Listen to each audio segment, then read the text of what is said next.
Olá, bem-vindos a mais uma conversa aprofundada aqui. Hoje, a gente vai explorar umas ideias bem legais do livro Aula Nota 10, do Doug Lemov.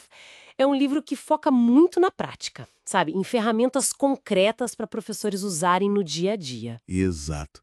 E ele tem uma tese central bem interessante. Sim, ele diz que ensinar bem é tipo uma arte que você aprimora com técnica, com coisa específica aplicável. Isso não é só, digamos, filosofia ou grandes ideias. Ele até conta aqui um conselho simples, tipo, fique parado quando der uma orientação, foi mais útil para ele do que só lembrar de ter altas expectativas. É o concreto versus o abstrato, né? Totalmente. E ele diferencia muito técnicas de estratégias. As técnicas são essas ações, bem específicas que dá para treinar mesmo. As estratégias são mais gerais, né? A ideia é que a maestria vem de praticar essas coisinhas, esses detalhes. Tipo um atleta, sabe? Que ajusta a inclinação do corpo milimetricamente. Perfeito. Então, nossa ideia aqui é justamente investigar algumas dessas técnicas, ver como elas funcionam e o impacto que podem ter, que às vezes é bem surpreendente. Com certeza. Bom, vamos começar então? Tem uma técnica logo no início, a número 1, sem escapatória. Ah, isso é clássica do livro. É. A ideia básica é: se um aluno diz não sei, não acaba aí. O professor tem que garantir que, no fim das contas, esse aluno consiga dar a resposta certa, mesmo que precise de ajuda de um colega ou do próprio professor. O importante é fechar o ciclo com ele, né? Exatamente. O Lemov dá um exemplo ótimo do professor Darrell Williams, que insiste com calma até o aluno conseguir usar a palavra analisar corretamente. Ou quando ele volta para o aluno Jair, depois que outro leu a palavra perfeito, o Jair tem que dizer também. E o que isso causa na sua visão? Qual o ponto principal aí? Olha, o ponto crucial é a mensagem que isso passa, né?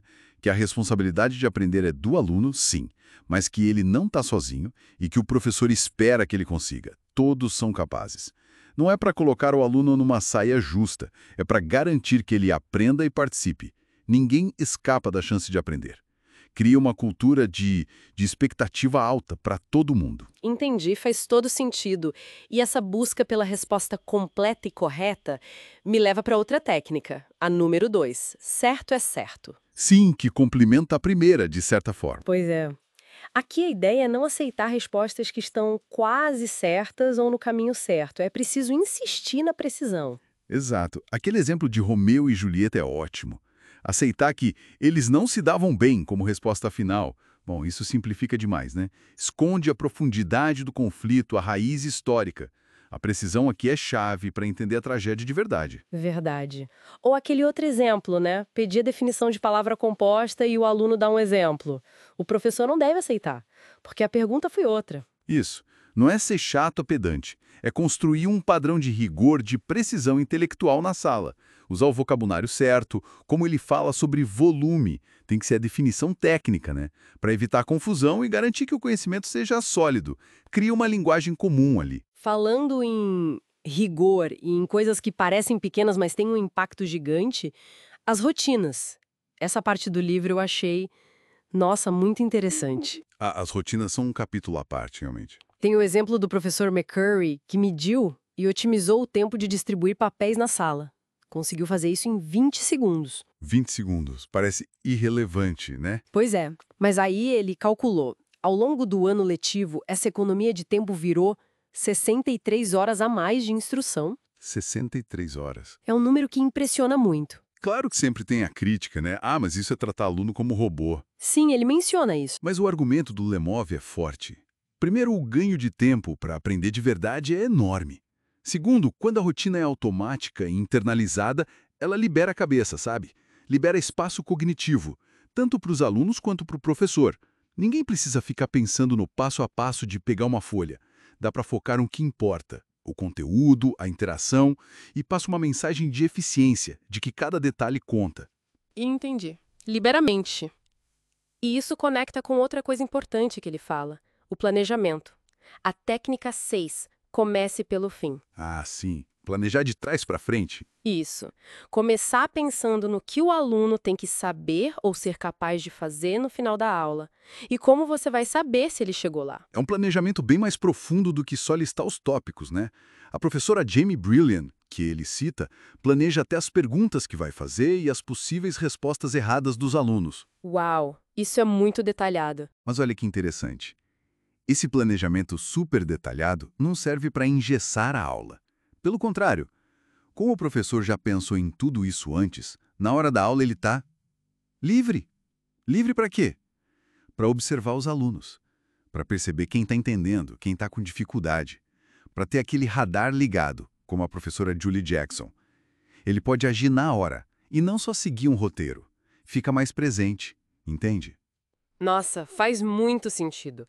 A preparação libera a atenção para focar no aluno. E para garantir que as coisas funcionem na sala, tem a técnica 36, padrão 100%. Sim, essa é sobre garantir que todos sigam as instruções. A chave aqui é usar uma linguagem que ele chama de universal, tipo, quero todos. E, principalmente, dar comandos que sejam observáveis.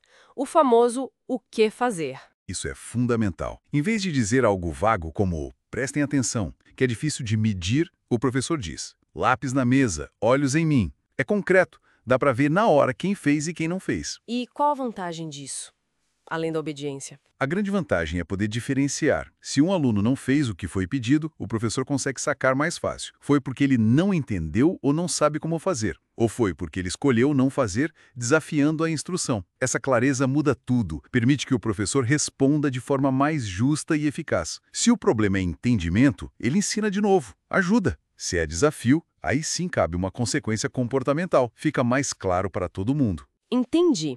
É sobre clareza e justiça também. Bom, então, juntando tudo isso, o que fica pra gente? Qual a grande mensagem? Olha, para mim fica muito claro que a excelência no ensino, segundo essa visão, é construída nesses detalhes, nessas técnicas específicas que são praticadas, refinadas, até virarem quase automáticas para o professor. São os tijolinhos da construção, né? E que às vezes o impacto de um tijolinho desses é muito maior do que a gente imagina. Exato.